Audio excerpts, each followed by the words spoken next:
कर्जमुक्तीचे योग्य वेळी निर्णय घेणारच होतं शासन. ठीक आहे, आंदोलन केलं तर फक्त एवढंच सांगितलं, बा ठीक आहे, तिथपर्यंत आम्ही करू. आता त्याच्यामध्ये काही लोकांना म्हणणं की आम्ही कर्जमध्ये 30 जूनपर्यंत गेले तेव्हा निर्णय होईल कर्जमुक्ती संबंधित. कमिटीचा रिपोर्ट आल्यानंतर तेव्हा निर्णय होईल.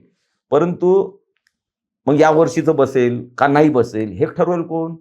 कमिटी ठरवेल. त्या कमिटी ठरवेल. कमिटीमध्ये अजून बरेचसे कोणाला द्यायची कोणाला नाही द्यायची. इन्कम टॅक्स पेअर आहेत बरेचसे की जे बिझनेस करतात आणि शेती बी करतात, तर त्यांना आवश्यकता नाही असं शेतकरी नेत्यांचं म्हणणं आहे.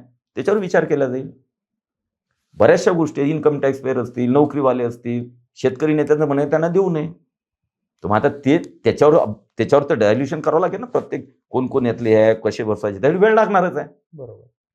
आणि हे तर शेतकरी नेत्यांना माहिती आहे आणि शेतकऱ्यांना माहिती आहे. त्यामुळे हे व्यवस्थित प्रकारे शासन चाललेलं आहे. शेतकऱ्यांच्या भरभक्कम पाठीशी असलेले शासन आहे केंद्र आणि राज्य.